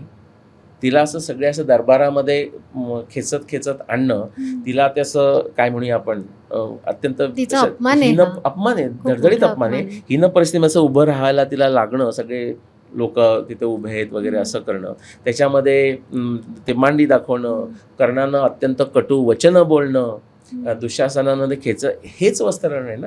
हाच इन्सल्ट आहे. याच्यापेक्षा आणखी काय इन्सल्ट पाहिजे. आणि म्हणून तो उल्लेख येतो. पण नेहमी असाच उल्लेख येतो की द्रौपदीला तुम्ही दरबारात आणलं, तिची काय म्हणूया आपण अवहेलना केली, असेच शब्द येतात. पूर्ण 30पेक्षा जास्त जे पुरावे म्हणजे असे रेफरन्स येतात त्याच्यात 2 ठिकाणी ते सुद्धा वस्त्रहरण असं नाही. वस्त्र तुम्ही म्हणजे तिचं वस्त्र काढायचा प्रयत्न केलात अशा टाईपची ती 2 वाक्य आहे. पण बाकी कुठेही वस्त्रहरण असं नाही. हरण नाहीये. ते तर 2 गोष्टीमुळे झालं. म्हणजे एक तर कृष्णानं साड्या म्हणजे 2 आपल्या स्ट्रीम्स आहेत ना. एक तर कृष्णानं साड्या पुरवल्या म्हणून ते झालं नाही आणि दुसरं भीमानं हे केल्यानंतर हा घाबरून बसला. म्हणजे त्याने प्रयत्न केला पण त्याने सोडून दिला. आजच्या भाषेत लोक कदाचित ऑफेंड होतील माझ्यावर, पण मला भीम हा फार क्यूट वाटतोय. हो. अशा अर्थाने कारण एक असं म्हटलं जातं ना की ज्यांच्याकडे खूप शक्ती किंवा कोणी खूप बलवान लोक असतात त्यांना एक्झॅक्ट माहिती असतं की आपली शक्ती कुठे वापरणं गरजेचं आहे. आणि इन दॅट कॉन्टेक्स्ट मला असं वाटतं की भीम एवढा जेंटलमन आहे ना की म्हणजे कायमच त्याच्याबद्दल ऐकताना मला ती एक आत्मीयता जाणवते की तो इतका बलवान आहे पण तरीसुद्धा तो संरक्षणासाठी त्याचं सगळं बळ वापरतोय. तो त्याच्या सगळ्या भावांचं सतत ऐकतोय. सो म्हणजे त्याच्याकडे कुठेच ती अशी अग्रेशन किंवा पण जिथे पाहिजे तिथे ते अग्रेशन आहे. जसं की तुम्ही म्हणालात की त्या प्रसंगात द्रौपदीची गरज ओळखून त्याने तो स्टँड घेणं हे खूप महत्वाचं होतं. सो मला भीमाबद्दल ऐकायचंय. म्हणजे तो एक भाऊ म्हणून कसा होता, तो एक पती म्हणून कसा होता, हे सगळं छान. आपण कुठून सुरू करूया? तू म्हणालीस तो क्यूट होता. आणखी बापरे, मला कटो करावं लागणार नाही ना. नक्की ते ठेवायला पाहिजे कारण हे लोकांना कळणं फार महत्वाचं आहे. तो ढेरपोट्या नव्हता असं आहे. त्याचं नाव काय माहितीये का? वृकोदर. वृकोदर. वृक म्हणजे लांडगा कोल्हा, त्यांचं पोट खपाटीला गेलं असतं ना. जनरली डॉगचं सुद्धा आपण Right, जे असं असतं. घरात पाळलेले डॉग नाही, पण जे नॉर्मल बघितलं तसं Right. खपाटीला गेलं असतं ना. वृकोदर आहे तो, वक्रोदर नाही आहे. हा. त्याचं मग लोकांनी वक्रोदर केलं. तो प्रचंड खातो का? खातो. आता तू त्याला क्यूट म्हणालीस, आणखी काय म्हणालीस? बलवान म्हणालीस, राईट. जंटलमन म्हणालीस. हे सगळं खरं आहे त्याच्या बाबतीमध्ये. आणखी काय काय खरं आहे सांगतो. तो अत्यंत रोमॅन्टिक आहे. Oh, is it? अत्यंत रोमॅन्टिक आहे तो. अत्यंत शूर आहे. म्हणजे तो द्रौपदी सगळ्यांकरताच काही करायला तयार आहे. त्याचे जे आपण मागचे प्रसंग घेतले त्याच्या आधीचे, त्यात सुद्धा प्रचंड म्हणजे भीमावर आपण पूर्ण किती काळ बोलू शकतो असं आहे. शूर आहे. पण आणखी एक सामान्य माणसाच्या डोक्यामध्ये हे जे ॲडजेक्टिव्ह आहे ते कधी तो भीमाला द्यायला देत नाही. म्हणजे त्याची इच्छा नाही असं नाही, पण त्याला कधी सांगितलंच गेलं नाही. तो म्हणजे तो प्रचंड बुद्धिमान आहे, प्रचंड स्ट्रॅटेजिक आहे. इतकं सांगतो की कृष्ण जे स्ट्रॅटेजी म्हणून जे पुढे सांगतो ना, ते जेव्हा कृष्ण सांगतो तेव्हा युधिष्ठिर ऐकतो. पण तीच गोष्ट जेव्हा भीम सांगतो तेव्हा युधिष्ठिर तो लहान भाऊ म्हणून कदाचित असेल की नाही तू आता जरा गप्प बस. अशी तुम्हाला अनेक वेळा वाक्य मिळतात. हे फक्त युधिष्ठिर नाही त्याला सांगत, अर्जुन म्हणजे भीमाला अर्जुन सुद्धा सांगतो की अरे नाही पण तू ऐक, हे तुझं तसं बरोबर नाही करण्याचं हे कारण. मी म्हणजे प्रसंगही सांगू शकतो, अनेक प्रसंग असे की थोडक्यात कृष्णाची जी कृष्ण नीती आपण म्हणतो ना, ती Bhim time and time again anticipate करतो 6-6 महिने 1-1 वर्ष आधी. एक आपण उदाहरण घेऊ. ओके, आता ते हेच घेऊ आपण आता, म्हणजे द्रौपदी वस्त्रहरण. तर कृष्ण काय म्हणतो त्या ह्याच्यामध्ये, म्हणजे त्या डिस्कशनमध्ये द्रौपदीने ह्याच्यामध्ये बाकी पांडवांशी बोलताना सुद्धा तो काय म्हणतो, मी जर तिथे असतो ना, कृष्ण म्हणतोय मी जर त्या सभेमध्ये असतो तर हा प्रसंगच घडू दिला नसता, मी त्यांना तिथल्या तिथे मारलं असतं. आता भीम काय म्हणत होता? तेच म्हणत होता. भीम म्हणतो युधिष्ठिराकडे बघतो, तू मला जस्ट परवानगी दे, त्यांना इथल्या इथे आत्ता मारतो. आणि मग त्याच्यामध्ये युधिष्ठिर ती देत नाही परवानगी. आणि भीष्माचार्य वगैरे सुद्धा, कारण शेवटी ते फॅमिली आणि भीष्माचार्यांची रिस्पॉन्सिबिलिटी फॅमिलीला शांत ठेवणं असं आहे. ते भीमाला काय सांगतात तिथे सांगतात ते सुद्धा आहे. ते म्हणतात भीमा आत्ता तू शांत हो. आणि पुढचं काय म्हणतात ते फार महत्वाचं आहे. पुढे जे काही सगळं होणार आहे, जो काही पराक्रम होणार आहे तो तुझ्याच हातून होणार आहे. ओके, भीमावर तर तुम्ही भीमाला बोलू लागतं मला इथे हे येतात शार येतात, इतकं असं आहे. दुसरा एक आपण प्रसंग घेऊ की ते वनवासामध्ये गेल्यानंतर शेवटी तीच वेळ आली ना, म्हणजे इतकं 13 वर्ष गेल्यानंतर त्याने मानलं नाहीच, परत राज्य तर दिलंच नाही, म्हणजे युद्ध करावंच लागलं ना.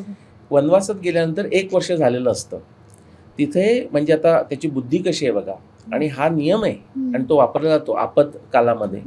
तो म्हणतो जेव्हा असं म्हणजे क्रायसिसचा वेळ असतो तेव्हा धर्मशास्त्र असं सांगतं की 13 महिने इक्वल टू 13 दिवस, म्हणजे 13 महिने इक्वल टू 13 वर्ष. आपण वनवासात गेल्यानंतर 13 महिने झालेले आहेत, त्या नियमाप्रमाणे 13 वर्ष झाली. आता आपण जाऊया आणि त्यांना मारूया आणि आपलं राज्य घेऊया. द्रौपदी वस्त्रण सांगितलंच, कृष्ण म्हणतो मी तेच केलं असतं की जे भीम म्हणतोय, पण त्याला परवानगी मिळत नाही. 13 वर्षांतर असंच म्हणतो. आणि परत युधिष्ठिर प्रत्येक वेळी थांबवतोय त्याला की नाही आपण जो आपण अग्रीमेंट आहे त्याप्रमाणे करूया. पण त्यांनी अग्रीमेंट कुठे पाळले? दोन्ही बाजूनी नाही पाळलेली. असं तुम्हालाच म्हणजे आपण जसे बोलताना प्रसंग येते सांगू, पण असे अनेक प्रसंग आहेत की जिथे भीम अँटिसिपेट करतोय आणि कृष्णाच्याच पॅरलेली त्याची मतं बनतायत किंवा तो ते सांगण्याचा प्रयत्न करतोय. पण आणि कृष्णाच्या आधी कृष्णाला ते मनात असेल, पण कृष्ण सांगायच्या आधी तो ते सांगतोय. जरासंधाचं आपण उदाहरण घेऊ. राजसूय यज्ञ म्हणजे खांडवन दहन झाल्यानंतर आता राजसूय यज्ञ करायचा युधिष्ठिराला, सार्वभौम व्हायचंय असं करून. पण त्यातली सगळ्यात मोठी अडचण म्हणजे जरासंध आहे. जरासंध हा अत्यंत पॉवरफुल. नातं माहिती तुला? जरासंध हा कंसाचा सासरा. म्हणजे जरासंधाच्या मुली ह्या कंसाच्या पत्नी. कंसाला कृष्णानं मारल्यानंतर त्या परत जरासंधाकडे गेल्या आणि त्यामुळे जरासंध आणि कृष्ण यांचं वैर आहे. त्यामुळेच कृष्णाला मथुरेतून म्हणजे यादव सगळ्या लोकांना मथुरा सोडून द्वारकेला यायचं कारण जरासंध आहे. आणि कृष्ण हा पांडवांच्या बाजूने असल्यामुळे जरासंध दुसऱ्या बाजूला आहे. बरोबर, शत्रूचा शत्रू. बरोबर. तर तेव्हा जेव्हा ते खांडवन हे केल्यानंतर इंद्रप्रस्थाची स्थापना केल्यावर ते राजसूय सुरू करतात, तर ते सगळे त्यांना ते म्हणजे एकतर यील्ड व्हायला तयार आहेत one way or the other, पण जरासंध होणार नाही हे त्यांना माहिती आहे. मग तेव्हा जेव्हा मारायची वेळ येते आणि जरासंधाचा पराक्रम जेव्हा तो ऐकतो युधिष्ठिर, तो म्हणतो मग आता हे कसं होणार? आता त्यावेळी भीम म्हणतो की राजा, आपल्याला जर सार्वभौम व्हायचं असेल तसं अश्रू गाळून आणि घाबरून चालत नाही. तर त्याला सुद्धा तो परत युधिष्ठिर म्हणजे जरा की थांब, तुला काय माहिती आहे, म्हणजे असं एक्झॅक्टली म्हणत नाही, पण कृष्ण त्याला म्हणतो की तेच म्हणतो, रिपीट करतो की आपल्याला करावं लागेल. आणि मग अर्जुन, भीम आणि कृष्ण हे जरासंधाकडे जातात आणि मग ते भीमच मारतो जरासंधाला. म्हणजे हे, पण ते जेव्हा तो सांगतो तेव्हा ते म्हणजे ते मानलं जातं. युद्धामध्ये सुद्धा, आता युद्धामध्ये मी तुला विचारतो की आपल्याकडे म्हणजे पांडवांच्या बाजूने असं मला म्हणायचंय की सगळ्यात शूर धनुर्धर कोण? तुला माहिती? अर्जुन. अर्जुनाचं आणखी एक वैशिष्ट्य काय होतं? धनुर्धर म्हणजे ॲज अ धनुर्धर आणखी एक वैशिष्ट्य, बरेच शस्त्रास्त्र तर होतीच, आणखी काय त्याचं दुसरं नाव? फोकस्ड होता. आणखी सव्यसाचीन. सव्यसाचीनचा अर्थ, सव्यसाचीन म्हणजे ॲम्बिडेक्स्ट्रस, म्हणजे दोन्ही शब्द कठीण आहेत. मराठीत नाही, इंग्लिश. मराठी आणखी काय सांगता येणार नाही. म्हणजे तो धनुष्य असं प्रत्यंच्या लावून असं ओढू शकतोय ना, तसं असंही इक्वली, म्हणजे लेफ्ट हँडेड बॅटिंग पण करू शकतो आणि राईट हँडेड बॅटिंग सुद्धा इक्वली, आणि बॉलिंग पण करू शकतो, असं आपण म्हणूया, अशा पद्धतीचं. पण सव्यसाचीन हे अर्जुनाला नाव मिळालं. भीमाला सव्यसाचीन म्हटलेलं नाहीये, पण महाभारतातली वर्णनं सांगतात भीम सव्यसाचीन होता. म्हणजे वर्णन असं केलेलं आहे की तो यावेळी उजव्या हातानं ती ओढत होता प्रत्यंच्या, इतर वेळेचं वर्णन आहे तो डाव्या हातानं ओढत होता आणि ते बाण मारलाय तो सुद्धा इफेक्टिव्ह होता. म्हणजे ह्याला नाव मिळालं एकाला, दुसऱ्या नाव मिळालं नाही, पण तो सव्यसाचीन आहे. आता दुसरा प्रश्न विचारतो की भीम डोळ्यासमोर आल्यानंतर त्याच्या हातामध्ये म्हणजे प्रायोरिटी किंवा आपण काय म्हणूया नंबर 1 शस्त्र काय दिसतं तुला? भीम उभा आहे, गदा दिसते. अर्जुन उभा आहे, धनुष्य दिसतं. आता जर भगवद्गीताचं सुरुवातीचं जर घेतलंस तर ते जेव्हा दुर्योधन वर्णन करून सांगतोय दोन्ही पार्टीजना की त्यांच्या बाजूचे मोठे वीर कोण, आपल्या बाजूचे वीर कोण, आपल्या बाजूचे मी तुला आता धनुर्धारी सांगतो, हे सांगताना तो म्हणतोय की युद्धी भीमार्जुना सम. माझे हे जे आपल्या बाजूचे भीष्माचार्य, द्रोणाचार्य, कृपाचार्य हे सगळे जे आहेत ते त्यांच्या बाजूच्या धनुर्धारी जसे भीम आणि अर्जुन आहेत तसे आहेत. म्हणजे भीमाचा उल्लेख आधी आलाय, त्याच्या पुढचं सांगतात, आपण भीमावर बोलतोय म्हणून. अफाट आमुचे सैन्य, आता हे विनोबांचं मराठीतलं गीताई भाषांतर. अफाट आमुचे सैन्य भीष्माने रक्षिले असे, हे दुर्योधन द्रोणाला सांगतोय युद्धाच्या अगदी सुरुवातीला. भगवद्गीतेतला हा पहिल्या अध्यायातले श्लोक आहेत. अफाट आमुचे सैन्य, 11 अक्षोणी सैन्य भीष्माने रक्षिले असे. तुला हे पुढचं शेवटचं दुसरी लाईन सांगायच्या आधी, पांडवांच्या बाजूचा सेनापती कोण होता माहिती आहे? म्हणजे सुरुवातीच्या दिवशीचा दृष्टद्युम्न, म्हणजे द्रौपदीचा भाऊ. तो सेनापती आहे, इकडला सेनापती भीष्म आहे. याबद्दल आता चर्चा चालली पहिल्या दिवशीची. अफाट आमोचे सैन्य भीष्माने रक्षिले असे, मोजके पांडवांचे हे भीमाने रक्षिले असे. म्हणजे मिलिटरी जनरल इथे बिल्ले लावून दृष्टद्युम्न असेल, पण दुर्योधनाच्या मनामध्येही कन्फ्युजन नाहीये की त्या बाजूचा सेनापती कोण आहे. आता मला भीमच खूप अंडररेटेड वाटायला लागलाय. म्हणजे नॉट अगदी आपल्याला उल्लेख करताना 3-4 हेच आहेत, पण तरी सुद्धा म्हणजे अर्जुनाला जेवढं हे दिलेलं आहे तितका भीमाला नाही दिलेला आहे असं मला वाटायला लागलं. ते आपल्या म्हणजे आपल्यापर्यंत ज्या कथा आल्या त्याच्याप्रमाणे तुला आणखी सांगतो, मी तुला आणखी तो अंडररेटेड वाटेल आपल्या याच्यामध्ये. साई स्वरूपा अय्यर एक छान नॉव्हेल लिहिणारी, म्हणजे आपल्या अगदी आध्यात्मिक म्हणजे महाभारत रामायण लिहिणारी, वेदावरही तिने लिहिले आहेत. नाव ऐकलंयस? म्हणजे दक्षिणेची आहे, बेंगलोरला असते. खूप सुंदर लिहिते. म्हणजे द्रौपदी, आपली कृष्णाची पत्नीचं नाव रुक्मिणी वगैरे असे तिने छान नॉव्हेल लिहिलेले आहेत.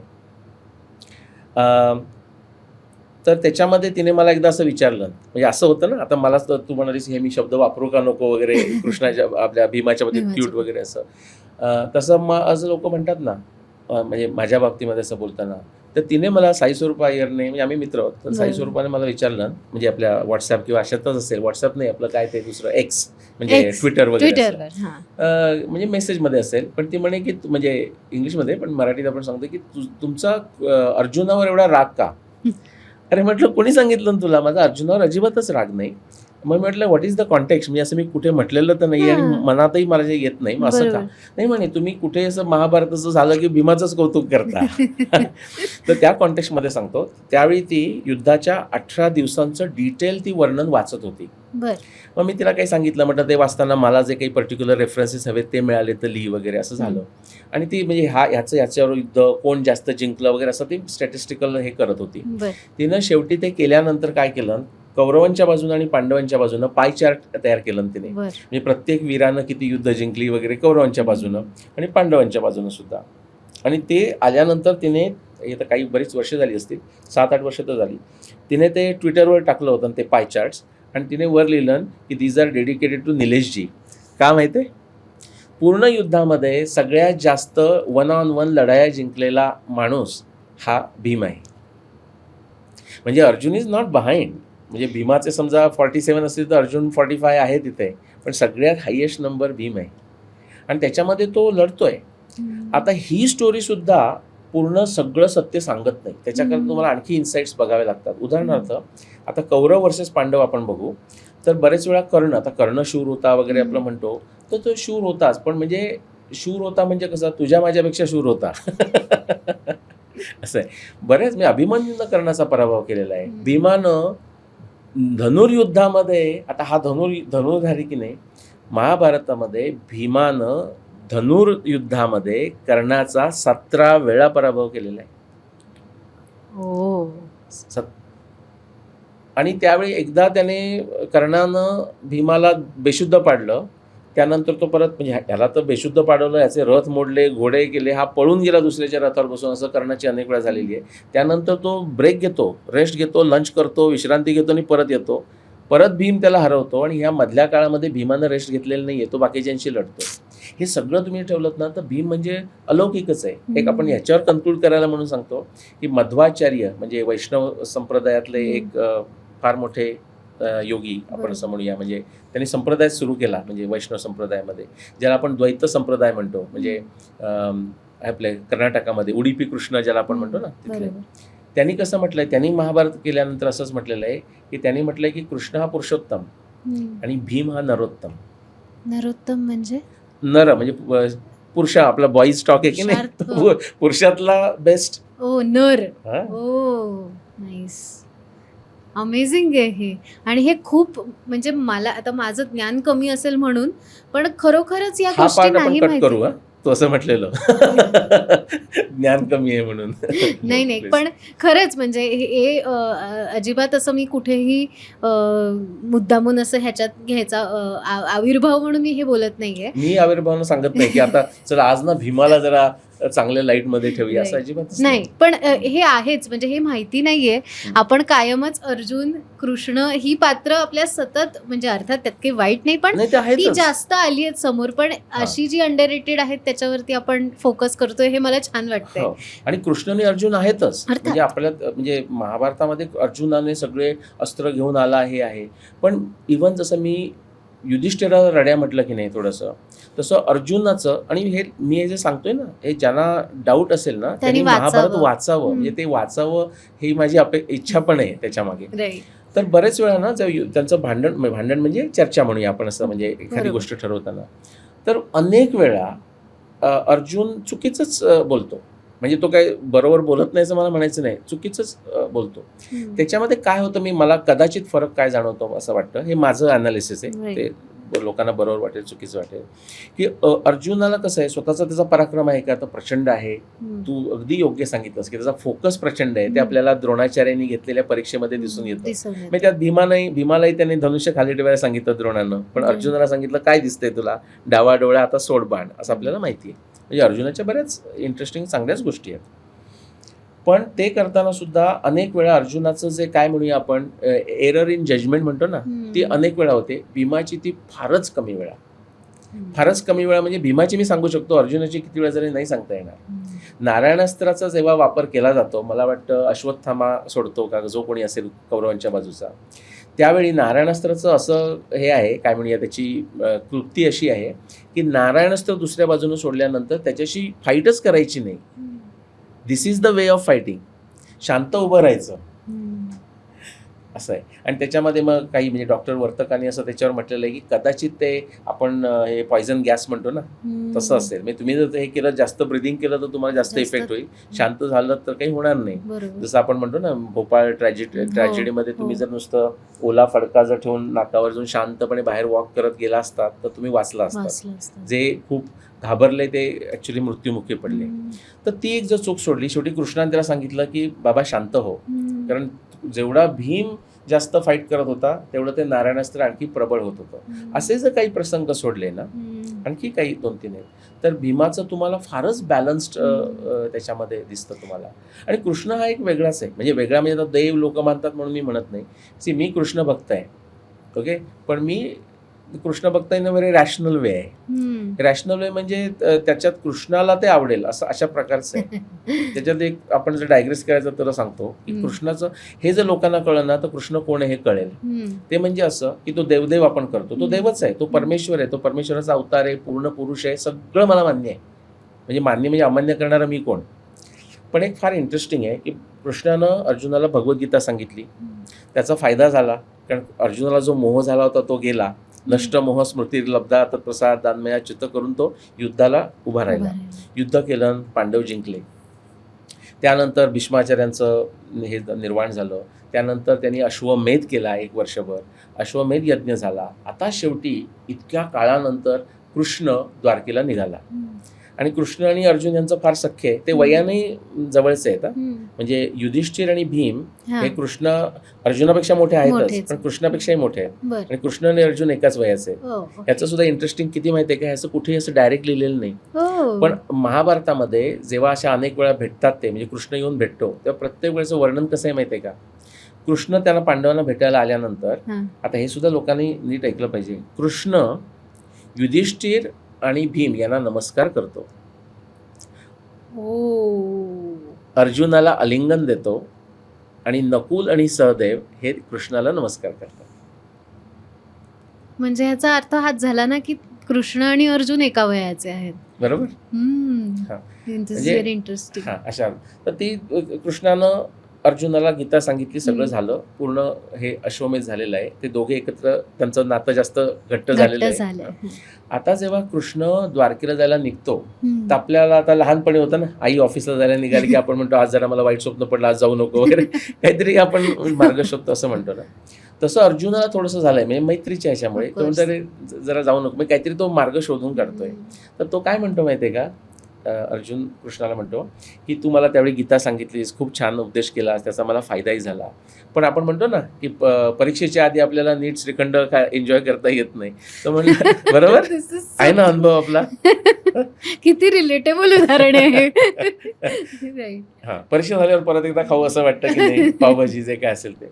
तो म्हणाला की आता हे सगळं शांत झालंय, त्यावेळी मी ऐकली, त्याचा माझा इफेक्टही झाला, पण ते सगळं क्रायसिस होतं, घाईघाई होती, नीट फोकस असं नव्हतं, मी इमोशनली डिस्टर्ब होतो. आता तू मला ती परत भगवद्गीता सांग. आणि इथे जे कृष्ण म्हणतो ते फार महत्वाचं आहे.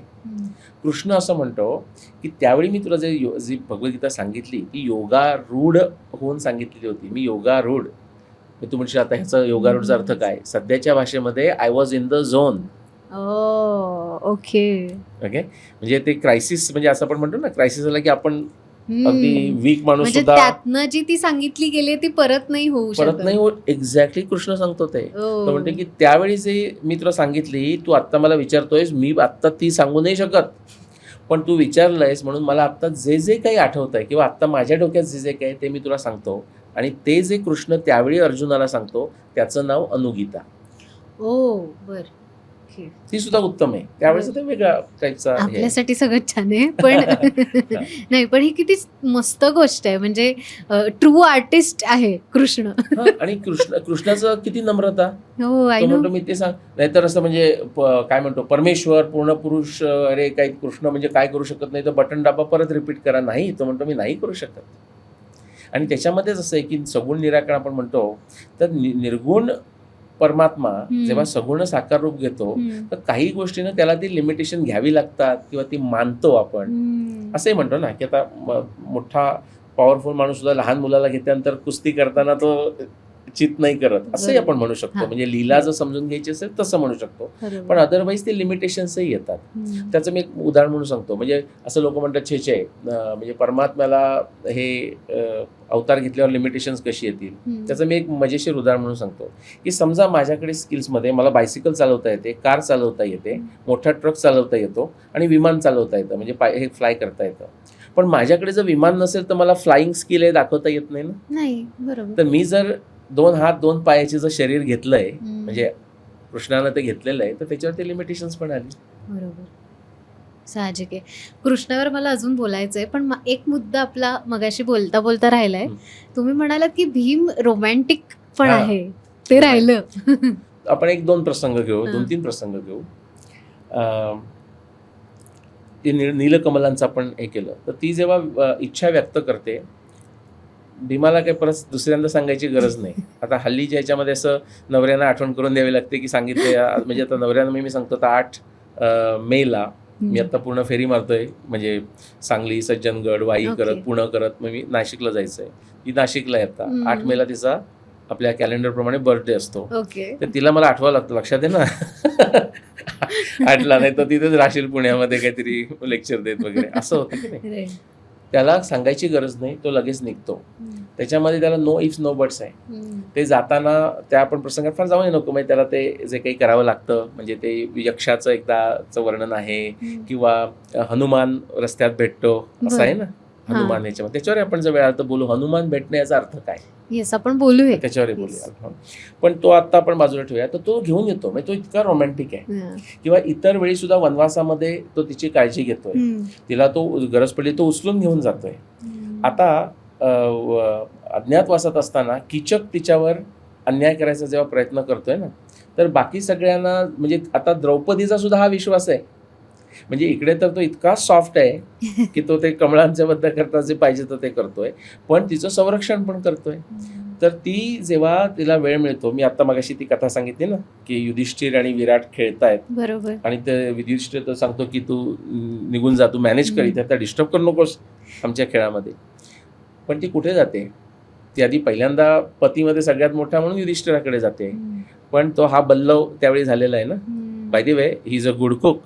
आता कोणत्या पत्नीला आपला नवरा हा उत्तम कुक असलेला आवडणार नाही सांग.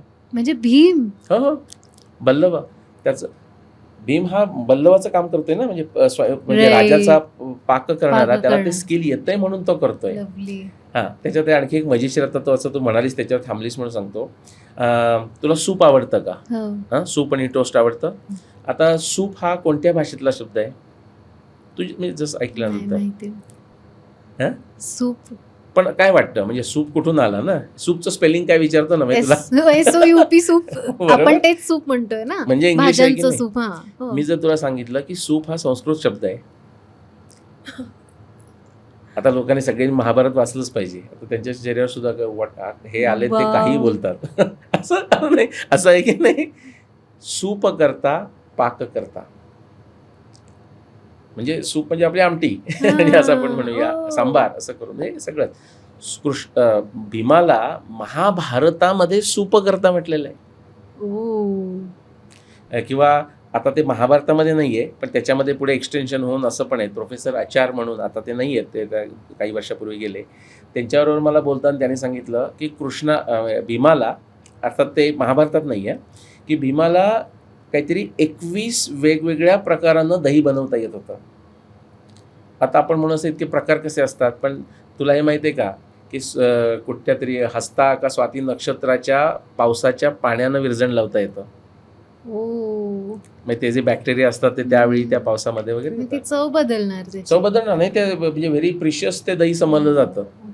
असं म्हणजे ते मी विसरलो, म्हणजे मघा का कुठचं स्वाती नक्षत्र का असं त्याचं ते पाणी जमवून ठेवतात. म्हणजे काही ठिकाणी यज्ञ वगैरे करण्याकरता, म्हणजे मी आता भारतभर फिरतोय ना, तर काही ठिकाणी फक्त तेच पाणी वापरतात यज्ञाच्या वेळी वगैरे असं.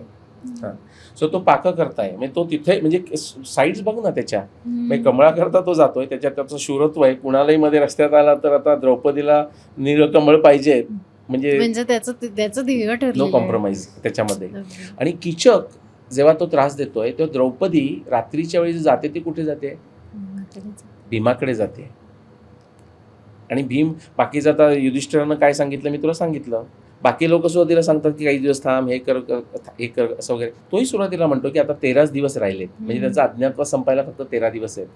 पण ती म्हणते हे 13 दिवस थांबायची म्हणजे देर इज नो चॉईस, थांबता येणार नाही. तो म्हणतो काही हरकत नाही.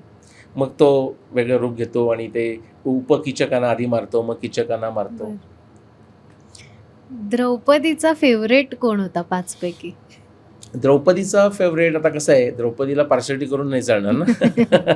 पण तरी पण एक असतं ना, म्हणजे हां एकाकडे आपण जास्त. हां, आता तू ऐकलं असशील तर तू काय ऐकलं असशील की तो अर्जुनाकडे तिचं हे होतं, कल जास्त. हां, ते अशा अर्थानं की प्रत्यक्ष स्वयंवरामध्ये अर्जुनानं जिंकलेली आहे. म्हणजे हे मला वाटतं असं की अर्जुनानं ते हे करून जिंकलेली आहे. पण ते जिंकल्यानंतर म्हणजे ते सगळे राजे ते विरुद्ध उभे राहिले वगैरे माहिती आहे ना. म्हणजे ब्राह्मण म्हणून ते ब्राह्मण असे होऊन बनवून ते गेलेले होते. त्यामुळे सगळ्यांना तोपर्यंत ते अज्ञातवासात होते ना, पूर्वीचा अज्ञातवास, 13 वर्षाचा अज्ञातवास नव्हे. ते लाक्षागृहामध्ये जाळल्यानंतर कौरवांकरता न्यूज अशी आहे की पांडव नष्टच झाले. पण ते दुर्योधनाला पटत नाहीये म्हणून त्याने आपले हेर सोडलेले आहेत की कारण पांडवांवर त्यांचा विश्वास आहे की हे शूर आहेत. की असे व्यक्ती बघा की जिथे 5 ब्रदर्स आणि 1 लेडी म्हणजे कुंती असं कुठे दिसतंय, असं ते वर्णन आहे. आणि ते करताना म्हणजे ते जे नष्ट झालेत लाक्षागृहाच्या वेळी, जे ते अदृश्य झालेत म्हणजे भूमिगत झालेले आहेत, ओके, ते द्रौपदी स्वयंवराच्या वेळी ते बाहेर येत आहेत ना. त्यामुळे ते सगळे राजे बाहेर लगेच शस्त्र काढून तयार होतात की ब्राह्मण काय करणार. त्यावेळी सुद्धा परत त्यावेळी कृष्ण आणि पांडव यांची पहिली भेट त्यावेळीची आहे, द्रौपदी स्वयंवराची आहे. 33 वर्षाचा अर्जुन आहे त्यावेळी आणि द्रौपदी 16 वर्षाची आहे. सो त्यावेळी जे भेटतायत तेव्हा सुद्धा भीम आणि अर्जुन म्हणजे वर्णन वाचली महाभारतातली, तर भीम आणि अर्जुन शस्त्र अस्त्र घेऊन सगळ्या राजांच्या विरुद्ध उभे राहिले. त्या सगळ्या राजामध्ये तिकडे कर्ण वगैरे सगळी लोक आहेत, कुणाचं काही चाललं नाही. सो तुझा प्रश्न होता की कोण आवडतं, नाही तर अर्जुन त्यामुळे असावा की त्याने अर्जुनानं ते केलंय. पण ती भीमाला काय म्हणते सांगतो. कोण आवडत नाही मी सांगू शकतो, ते सोपं आहे, युधिष्ठिर. म्हणजे ती रिस्पेक्ट देते कारण ते हे. पण ती भीमाला काय म्हणते माहिती आहे का, की असं फार सुंदर आहे तिचं टची, व्हेरी रोमॅन्टिक स्टेटमेंट आहे, इमोशनल स्टेटमेंट आहे. ती म्हणते की भीमा पुढील जन्मी, आपलं सप्तजन्म वगैरे आपण म्हणतो तसं तिचं आहे त्यावेळी. ती म्हणते पुढील जन्मी तू मोठा भाऊ म्हणून जन्म घे. म्हणजे आत्ताच्या आपल्या ह्याच्यामध्ये आयुष्यामध्ये जो आपल्याला त्रास सहन करावा लागला तो त्रास सहन करावा लागणार नाही मला. किती भारी, एवढा तिचा भीमावर विश्वास आहे. लवली. म्हणजे मला तो एक अजून एक टर्म हल्ली खूप जास्त प्रचलित झाली, म्हणजे इमोशनल कोशंट. हा खूप उच्च दर्जाचा वाटतोय मला भीमामध्ये. EQ, SQ, काय पॉवर, PQ, जो काय तुला हे करायचं असेल ना, सगळ्यामध्ये भीम येतो. आता मी मध्वाचार्यांचं उदाहरण दिलं की मध्वाचार्य त्याला नरोत्तम म्हणतायत आणि कृष्णाला फक्त ते कृष्ण भक्त आहेत, त्यांनी कृष्णा बाजूला काढलाय, त्याला ते पुरुषोत्तम म्हणतायत. पण बाकी सगळ्यामध्ये उरलेल्या सगळ्या कॅरेक्टर्समध्ये त्यांना भीम नंबर 1 वाटतोय. राईट. म्हणजे माझा हा प्रश्नच असणार होता ऍक्च्युली की कृष्ण आपण कायमच परफेक्ट, म्हणजे परफेक्ट कोणीच नसतं हे जरी आपण म्हटलं तरी सुद्धा या सगळ्या कॅरेक्टर्समध्ये तुम्हाला परफेक्ट कोण वाटतं, तर मला ऑलरेडी त्याचं उत्तर आता मिळालंय. पण आपण तो कृष्णही परफेक्ट होता ह्याचं मी तुला उदाहरण सांगतो. कारण याच्यात काही वेळा कसं होतं की कृष्णानं फार छळ करून अन्यायानं जिंकलं वगैरे. नन ऑफ धिस, काही यातलं खरं नाही. ह्याचं कारण असं आहे की तुम्हाला स्टेटक्राफ्ट समजून घ्यावा लागतो. म्हणजे आता आपले पंतप्रधान मोदी 14 मध्ये आल्यानंतर आता त्यांना पूर्ण हिस्ट्री माहीत नाही का, पण काही प्रोटोकॉल्स असतात. ते गेल्यानंतर सो त्यांनी आपल्या काय म्हणतो आपण, त्यांनी जेव्हा धुरा घेतली तर सगळे आपल्या सार्क कंट्रीजना बोलावलं, पाकिस्तानच्या प्राईम मिनिस्टर पण बोलावलं. नंतर त्याच्याशी परत जाऊन भेट घ्यायचा प्रयत्न केला. अफगाणिस्तानमधून येताना मध्ये त्याच्या बर्थडेला, नवाज शरीफच्या बर्थडेला उतरले.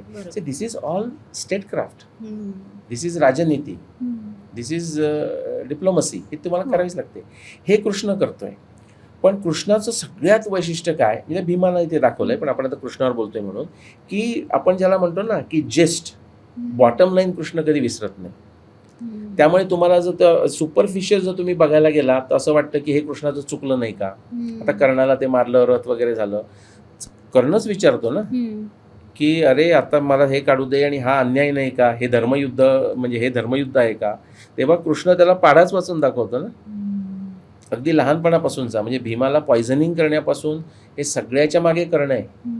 तर प्रत्येक वेळी असंच ते म्हणजे ते आपण ध्रुवपद असतं ना तसं म्हणतो की भीमाला तुम्ही पॉयझन घालून नदीमध्ये फेकलं आणि मारायचा प्रयत्न केलात तेव्हा तुझा धर्म कुठे गेला होता. द्रौपदीला एक वस्त्र पूल केलं आणि तुला तो वाटेल ते बोललास आणि कोणी बोलत होते तू तोंडातून शब्द काढला नाहीस, उलट बोललास ते वाईट बोललास, तेव्हा तुझा धर्म कुठे गेला होता. असं तो सगळं विचारत जातो आणि म्हणतो अर्जुना कसली वाट बघतोयस, बाणमार.